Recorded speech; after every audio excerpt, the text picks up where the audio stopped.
Ready to explore the cutting edge of digital infrastructure? I'm Carrie Charles, your host of Let's Get Digital. Join me as we dive into the ideas, technologies, and leaders transforming the way we connect, from wireless telecom to fiber networks, data centers, and beyond. Sponsored by Broadstaff in partnership with RCR Wireless News. Now, let's dive in and let's get digital.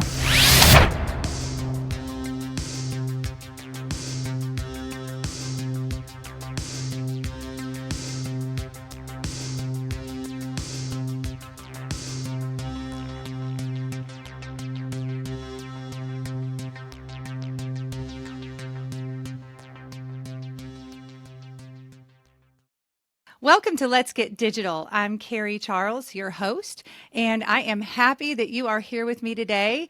I have a wonderful show for you. So just grab a cup of coffee, sit down.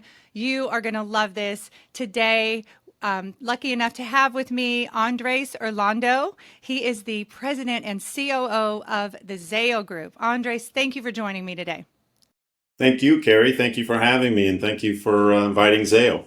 Yes. Well, let's just get right into it. I'd love to hear a little bit about your story first and how you got into this industry, how you got to your current seat. Tell us a little bit about that. Yeah, I'm one of five children. I grew up in Colorado and California and went off to college on the East Coast and kind of had a roundabout way to this industry. I started out as a lawyer and worked in government and nonprofit work, and someone tapped me on the shoulder and asked me if I wanted to work for Verizon about 20 years ago, and I said no.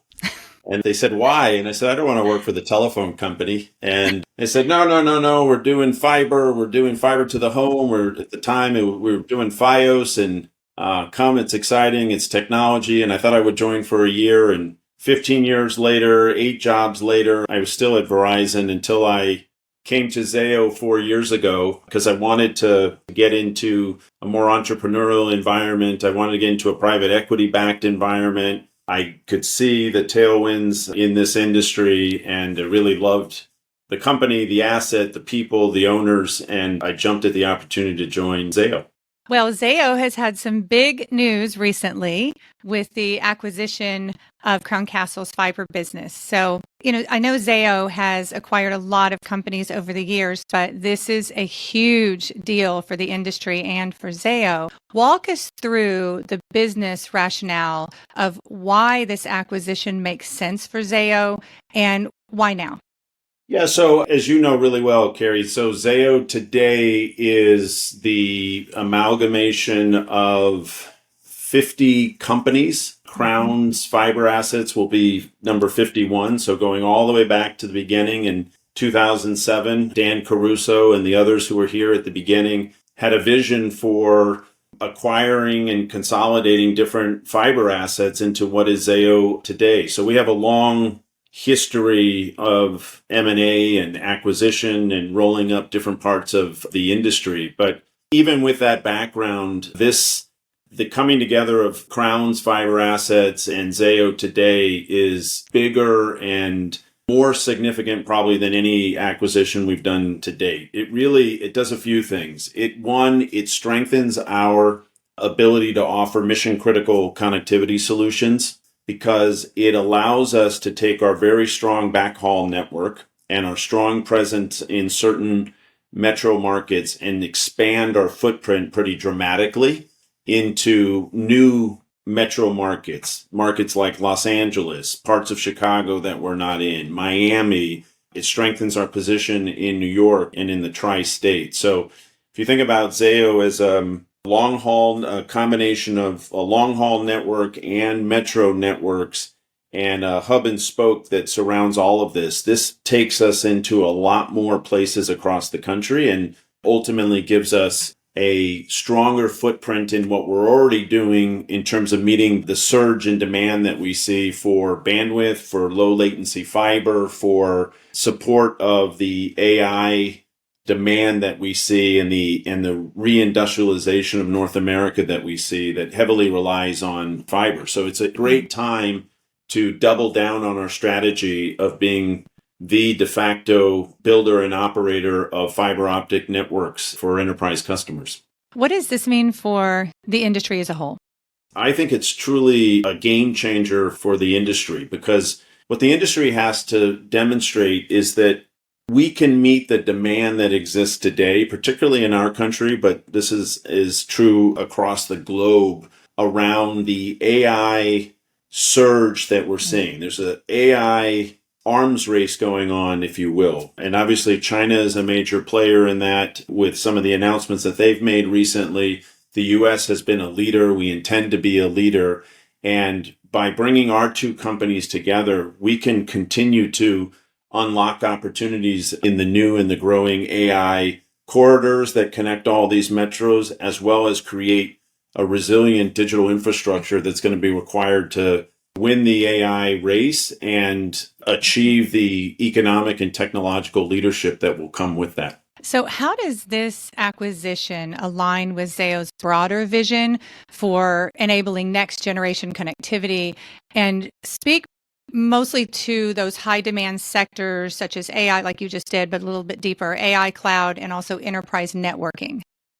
Yeah, so if you think about before this acquisition, we have consistently and significantly been investing in expanding and enhancing our network, and by extension, the critical digital infrastructure in the country. So just to put some framework around that bold statement. So we've spent more than $20 billion over the last 5 years on fiber infrastructure.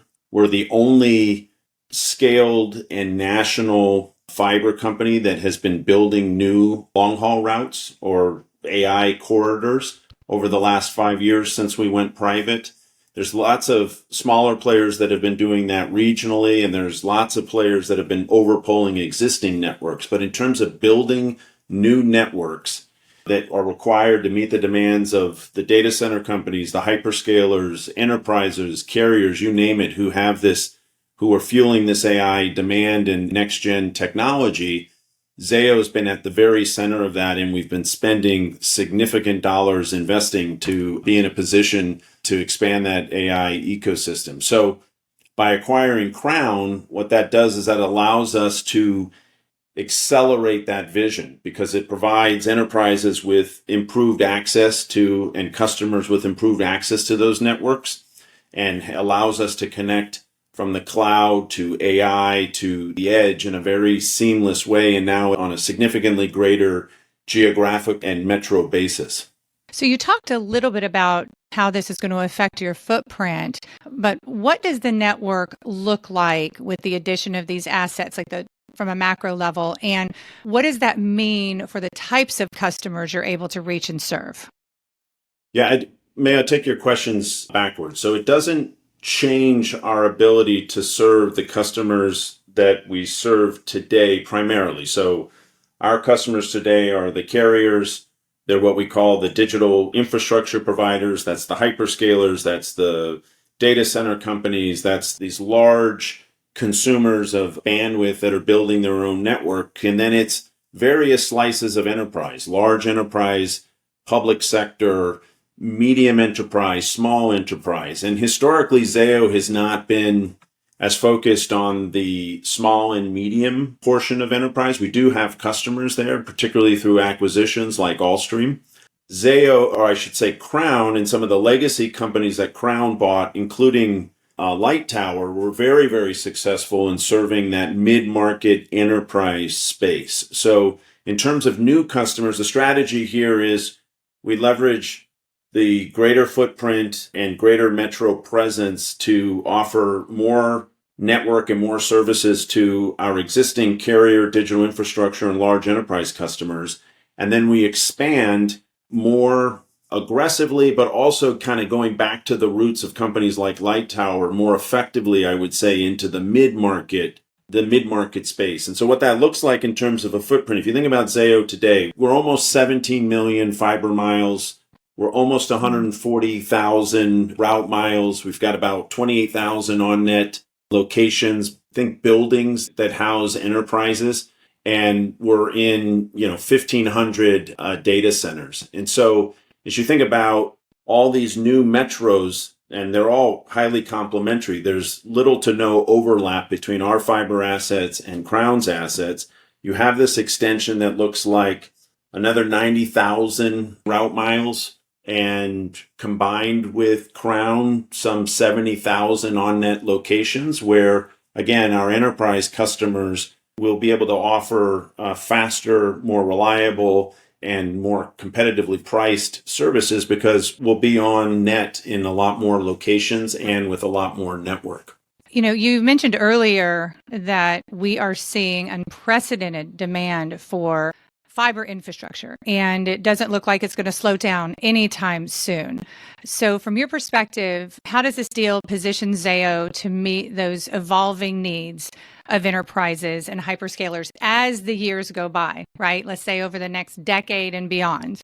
It accelerates that, right? We'd otherwise have to build what we're acquiring, and we would not be able to serve customers as effectively. So if you think about, and I know you know this well, and many of your listeners know this well, but just if we reground on what AI requires, the data processing power that AI requires also that fiber infrastructure exists to be able to handle the bandwidth requirements, the latency requirements, the resiliency requirements, the cost of ownership requirements. I mean, fiber is the artery that brings this all together. And so when hyperscalers, for example, they require massive amounts of bandwidth, and they not only require them in existing markets, but as everyone chases power, literally power, electrical power, coal power, natural gas power, to fuel the compute power that's required to fuel AI,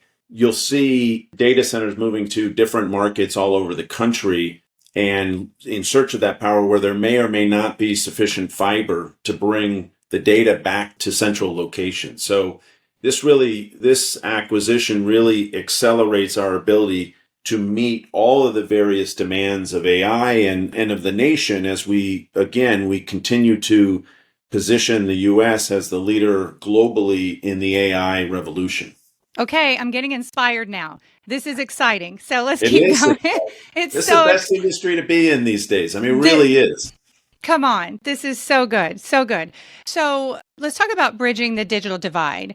I was talking to someone actually just yesterday who lives in a very tiny little town in Missouri. And she said that she had to drive her kids to school and sit there and let them do their homework because her internet was really bad. It didn't work. And, when I hear stories like that, it just breaks my heart, number one. But number two, it makes me, I'm really present to our mission in the industry. And I know Zayo has a really strong mission as well to bring internet to everyone. So what is the work that Zayo is doing to bridge this digital divide and, really help to change America, if you will? Yeah, to your point, Carrie, this is central to the work that we've done historically. We've really doubled down on it in the last few years. So I'll highlight two, maybe three things. So number one, we've engaged in public-private partnerships with the federal government, with state governments, local governments for really as long as Zayo has existed.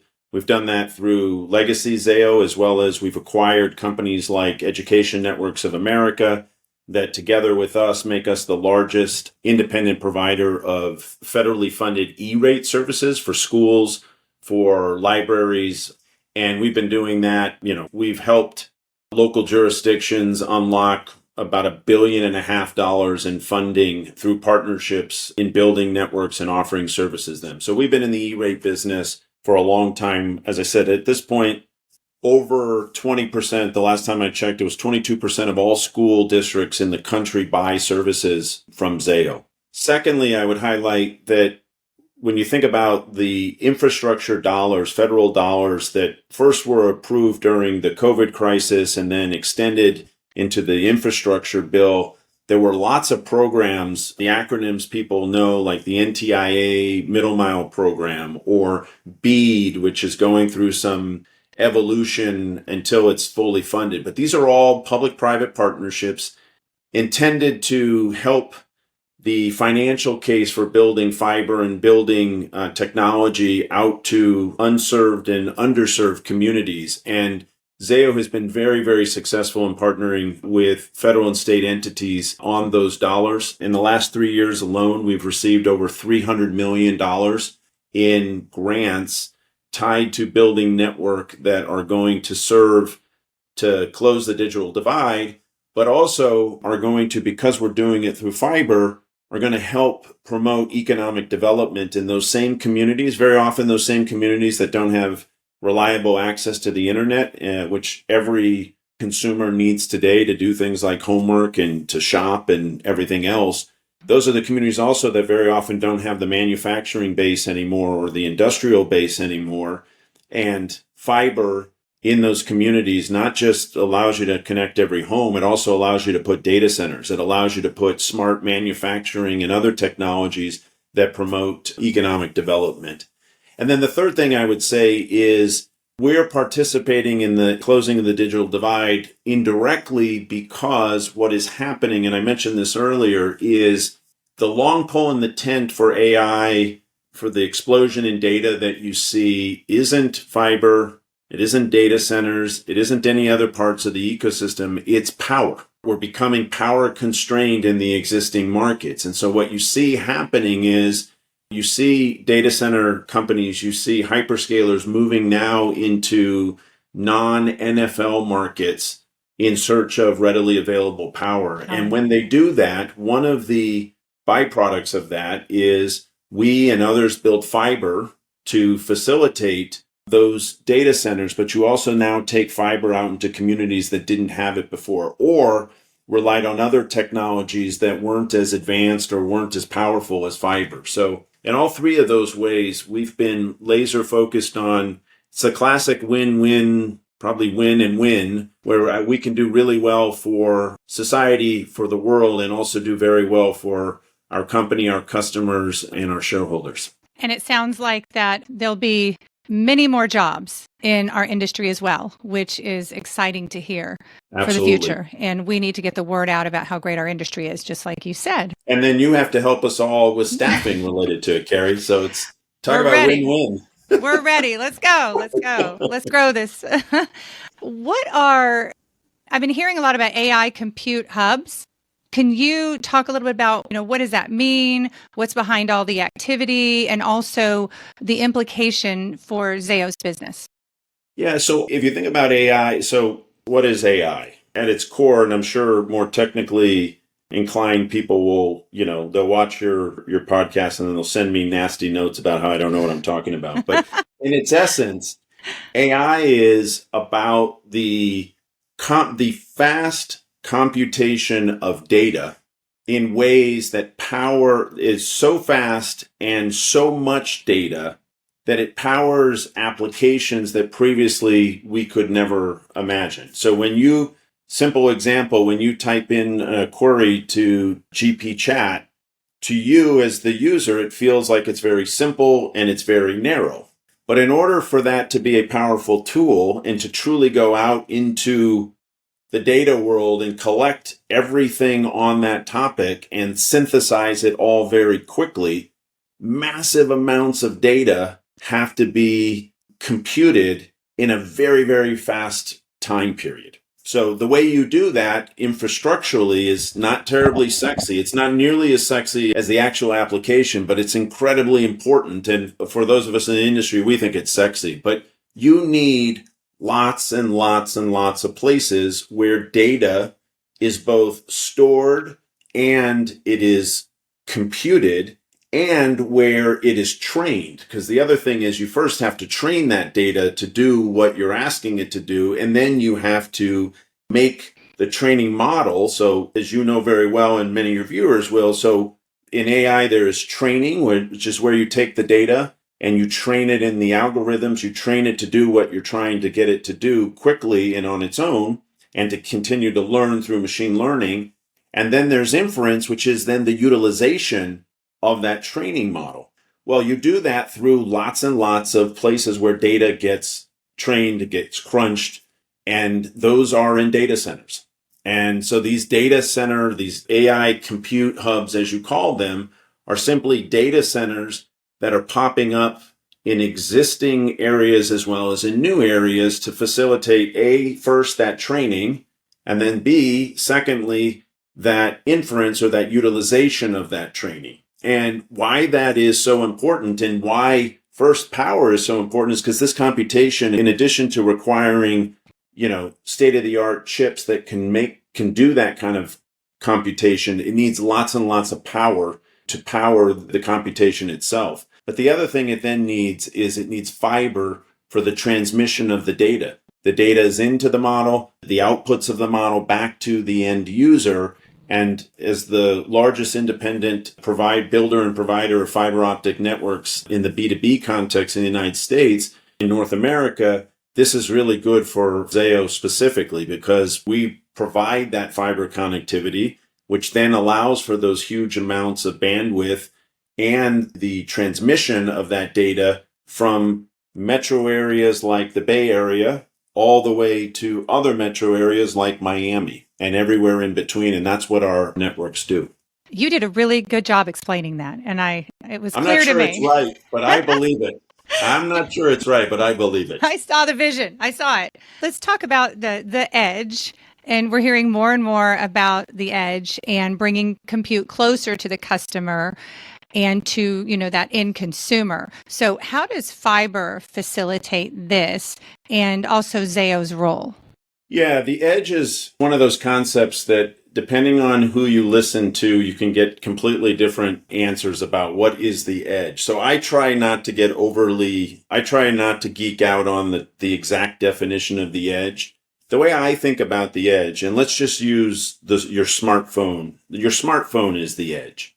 All the edge means is if you think about the network that ties this all together, if you think about the cloud or data centers where a lot of this data is crunched, whether it's for AI or it's for other digital purposes, all the edge is then the end customer, the end user of that infrastructure. And so a phone is always even though there's many more use cases than a phone, I realize a phone is a great way for me at least to envision what does the edge mean. It means where is the consumer going to, whether the consumer is a business, the consumer is an individual, where are they going to consume the output of all of this computation we're talking about and all of this data that we're talking about. And so, I was at Verizon for 15 years. I was in Verizon Wireless for a number of years, and it really always struck me as funny that people truly believe that wireless networks are entirely wireless, right? Right. I don't know what the percentage is. I would be wrong, so I won't guess at it. But the percentage of a wireless network that is truly wireless and reliant on the spectrum is very small compared to the percentage of a wireless network that is fiber. So I'm sure it's more than this, but in simple terms, from the tower in your neighborhood to the phone that you're on, that is a wireless connection. But that tower gets back to an aggregation point and then gets back to the cloud and then vice versa through lots and lots and lots of fiber. And we build that fiber for carriers to their towers. We build that fiber for data centers and hyperscalers, which are just massive data center companies. We build that fiber between their data centers, between the edge, the core, which is our network, as well as the cloud. And so the more the edge becomes, the demand happens on the edge, the more it fuels the build out of all this infrastructure that's required to get that seemingly simple edge point. I like to say, one of the examples I like to use in the digital infrastructure context, because there's people have heard the term the last mile, and everyone is infatuated with the last mile. And that can mean, for example, the fiber that runs from your street into your home, that's the last mile. Well, if you think about the national highway system, there aren't exits if you don't have highways. And it's very similar here. There is no edge if you don't have a core that connects all of those edges back to a core and back to the critical places to pick up the content, which includes the cloud. So the edge is really important for our industry and for Zayo because it helps to create the demand for the infrastructure that we're talking about. So, Andres, I mean, we have been staffing for Zayo for many years, and we've just heard wonderful things about the culture. It sounds to me like there's going to be opportunities for jobs and growth, and there's a lot of excitement happening at Zayo. So, would you mind just talking briefly about the company culture there and why it's just a great place to work? Yeah, I'm super proud of what we've continued to build on over the last. Zayo went private almost 5 years ago. In the first 13 years, the founder, Dan Caruso, and the various teams that worked with him, they created this incredible culture of entrepreneurialism, but that word can mean so many things. It was a smart, can-do culture where people cared about the customer, they cared about the work, they were passionate. They never let, they tackled really, really difficult challenges in bringing together at that point 45, 46 companies, and they were never daunted by that. And it was really, really hard work. And it just created this resiliency and this vision and this entrepreneurialism that is very hard to find in a lot of companies. And then I think since we took the company private in the second chapter, maybe the third chapter, depending on how you track it, under our investors' leadership, under Steve Smith's leadership, who I know has been on your show as well, our CEO, and then the ELT, what we've tried to do is build on that very best of Zayo, that entrepreneurial spirit, that can do, that company that customers loved for being agile and able to tackle difficult challenges for them. And what we've tried to do is at the same time try to scale, try to move out of the startup culture and start to put more fundamentals in place, start to optimize, professionalize, tackle some of our system and data and process debt, and just try to become a little bit more of a teenage company versus a startup company. And I think, we haven't always gotten it right, and we've made mistakes for sure. But I think today what you find coming to Zayo is that original entrepreneurialism, that original grit and determination, and it's a feeling still exists, but the work isn't as hard as it used to be. And things work a little bit better, and there's a little bit more automation and systems and things that you would find in a more mature company. So we've got more to do, but I think the culture is infectious. And the more success we have, and we've had a lot of success, particularly over the last couple of years, not just financially and in terms of growth, but also with our customers, the quality of our network, our employees. We've attracted some really great talent, and we've retained a lot of really good talent. It's an infectious place to work. It's an exciting place to work. I have heard that. And Steve Smith, your CEO, was on my podcast a while back, and he goes really deep into the culture and leadership. So I would encourage everyone who's listening to check that out as well. Andres, let's look at the future. What role do you see Zayo playing in the global digital and fiber landscape in 5 years? I think we're going to be smack dab in the center of that. Our mission is to deliver future-proof solutions and networks to help our customers connect what's next. And what that means to us is we've got to continue to consistently and substantially invest in growing our long-haul network, or our what we continuously call our AI corridors, as well as our metro networks. We need to continue to improve the quality of our experience and our network, not just the network experience, but your experience working with us, our people.